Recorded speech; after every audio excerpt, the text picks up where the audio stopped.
Imagine this. You have a great idea that could solve a big problem at work. But when you explain it, people look confused or misunderstand what you mean. Nakaka-frustrate, diba? This happens more often than we think. Not because the idea is bad, but because the message gets lost along the way. Communication is more than just talking or sending messages. It's about making sure the other person understands what you really mean. Sa madaling salita, communication is a two-way process. Kailangan parehong naiintindihan ng sender at receiver ang mensahe. If one side fails, the whole process breaks down. In this lesson, we'll break down the basics of communication, explore the steps of the two-way communication process, and talk about the common barriers that can block understanding. We'll also learn practical strategies to overcome those barriers, so we can express ourselves clearly and listen more effectively. Good communication isn't just a nice-to-have skill. It's essential for teamwork, problem solving, and building trust in any organization. Kapag maayos ang usapan, mas madali ang trabaho, mas mabilis malutas ang conflict, at mas masaya ang work environment. So, whether you're leading a team, presenting an idea, or just trying to avoid misunderstandings, mastering communication will help you succeed. Tara, let's dive in and discover how we can all become better communicators. So, this is chapter 4, Managing Communication. So, learning objectives. By the end of this lesson, learners will be able to: first, understand the fundamentals of communication and its role in organizations. Second, identify the key elements of the two-way communication process. Third, recognize common communication barriers and strategies to overcome them. Fourth, analyze the impact of downward, upward, and lateral communication in the workplace. And lastly, explore modern communication tools including networks, electronic mail, and telecommuting. So, what is communication? Communication is the transfer of information and understanding from one person to another. It is a way of reaching others with ideas, facts, thoughts, feelings, and values. It is a bridge of meaning among people so that they can share what they feel and know. Communication is what the receiver understands, not what the sender says. So, communication is the process of transferring information and understanding between people. Parang tulay ito na nagkokonekta sa mga tao para ma-share nila ang kanilang mga ideas, feelings, or values nila. Example, isang team meeting kung saan pinaliwanag ng manager ang bagong project. Hindi lang mahalaga kung ano yung sinabi niya, mas mahalaga kung naiintindihan ba ng team yung instructions para magawa nila ng tama ang mga tasks nila. Importance of communication. Effective communication is essential for organizational success. It enhances teamwork, boosts productivity, and ensures clear understanding of goals and responsibilities. Good communication fosters employee engagement, strengthens leadership, and improves decision-making. It also helps manage change, resolve conflicts, and drive innovation. Ultimately, open and transparent communication creates a positive work environment and contributes to overall business success. So, bakit nga ba importante ang communication, especially in organization? First is the teamwork. Mas madali ang collaboration kung malinaw ang directions or instructions, diba? Next is productivity. Hindi nasasayang ang oras, kakahula kung naiintindihan agad ang mga task na binigay nila. Next, conflict resolution. Mas madaling maayos ang hindi pagkakaintindihan kung bukas ang komunikasyon. So, let's talk about open communication. Open communication refers to a transparent and honest exchange of information, ideas, and feelings between individuals or within a group. In workplaces, open communication fosters collaboration, trust, and problem solving. In personal relationships, it helps in understanding and resolving conflicts effectively. So, open communication. So, dapat maging honest and transparent ka sa pagpapalitan ng mga ideas or damdamin through your coworkers or your superiors. Open communication helps build trust and encourages people to speak up without fear of judgment. So, example, may isang empleyado na nahihirapan sa workload niya. Sa isang open communication environment, pwede niyang sabihin ito sa kanyang boss para magawan ng paraan. Baka i-adjust yung deadlines o bigyan siya ng support. So, the benefits of open communication is having trust and collaboration. Mas nagiging close at cooperative ang team. So, next is problem solving. Mas madaling mahanap ang solusyon kung lahat ng involved ay nakakapagbigay ng insights. Just open communication. Last is employee engagement. Mas motivated ang tao kapag pakiramdam nila na pinakikinggan sila. So, in addition, most of the links in the communication chain from top to bottom and bottom to top are in the management group. Figure 4.1 shows how a communication chain from an employee to the president has a 4 management links and only 1 employee link. Since each link affords an opportunity for loss of information content, the greater proportion of loss tends to be within management when the communication chain is long. So this is the figure 4.1. This figure shows how communication accuracy changes as messages move through different levels of an organization, comparing downward communication, which is from higher levels to lower levels, and the upward communication, which is from lower levels and higher levels. So, in downward communication, which is in the left chart, the message flow is from the president, vice president, division manager, unit manager, supervisor, and last is the employee. So, as the message travels down, correct message units decrease, meaning some information gets lost or distorted along the way. While the upward communication, which is in the right chart, the message flow is from employee, supervisor, unit manager, division manager, vice president, and the president. So when the messages travel upward, there's still an information loss, but interestingly, more message units are lost in the lower levels.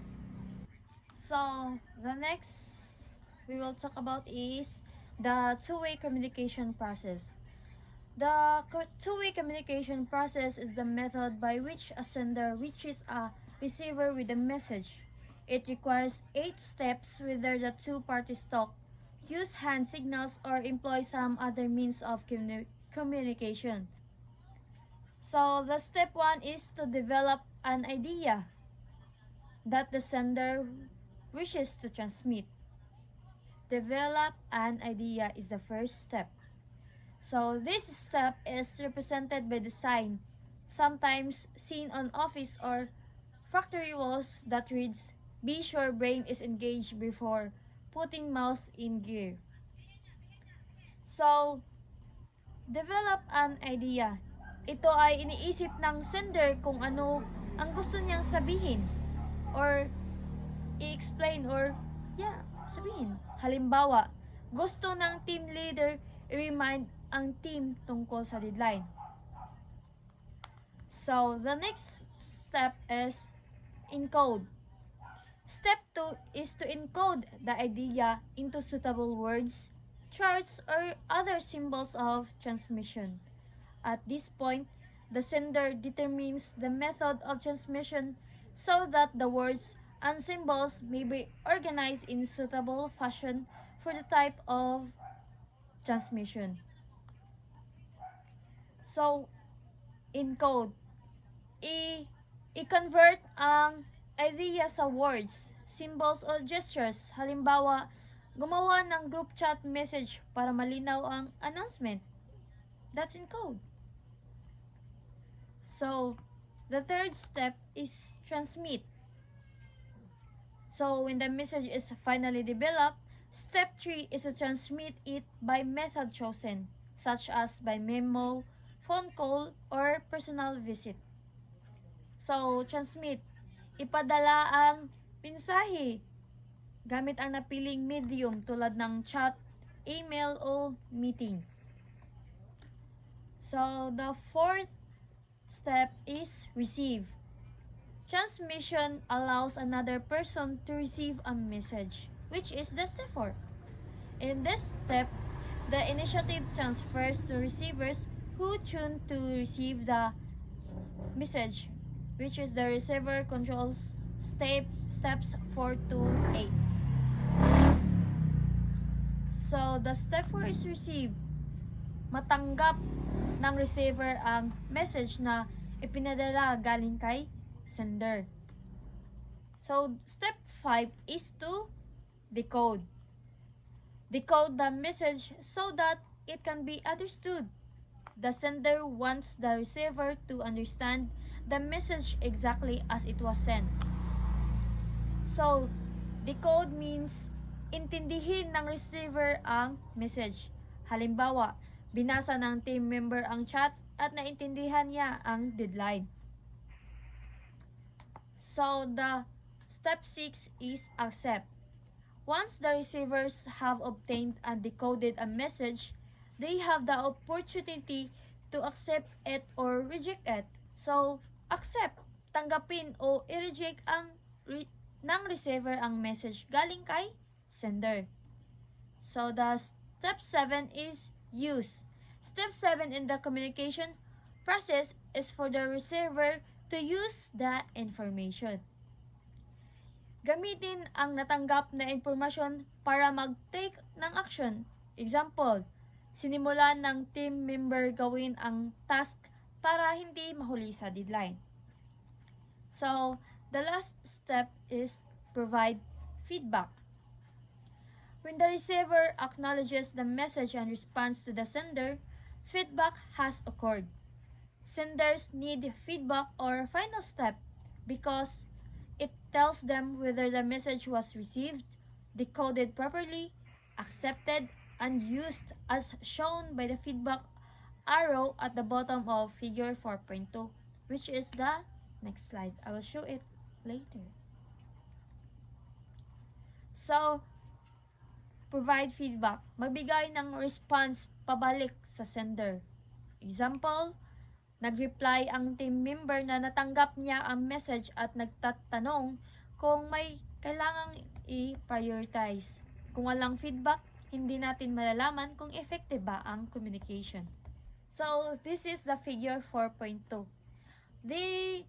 This illustration represents the communication process between a sender and a receiver in a structured way. So, let's break it down step by step. The step 1, 2, and 3 is the sender's rule. The sender initiates the communication process by going through 3 key steps, which is step 1, 2, and 3. The step 1 is develop an idea which the sender formulates a message or idea that needs to be conveyed. The next step, which is encode. The sender converts the idea into a message using words or symbols or gestures. The step 3 is transmit. The sender delivers the message through a chosen medium. So, this is the bridge of meaning and barriers. The message crosses the bridge of meaning, which represents the understanding between the sender and receiver. There are potential barriers such as noise, misunderstandings, or cultural differences that can distort or block the message. So, from step 4 to 7 is the receiver's rule. Once the message reaches the receiver, the following steps occur. So, the step 4 is receive. The receiver gets the message through a communication channel. Step 5 is to decode. The receiver interprets or makes sense of the message. The step 6 is accept. The receiver acknowledges and processes the message. Step 7 is use. The receiver applies the information based on its intent or responding to an instruction or making a decision. This is the feedback for two-way communication. The image also emphasizes the importance of feedback, which allows two-way communication. The receiver can send a response or clarification, ensuring that the message is understood correctly. So this model highlights that effective communication is not just about sending a message. It also requires ensuring that the receiver correctly understands, processes, and applies the information. Barriers must be minimized, and feedback must be encouraged to create a clear and meaningful exchange of ideas. So, potential problem. Cognitive dissonance.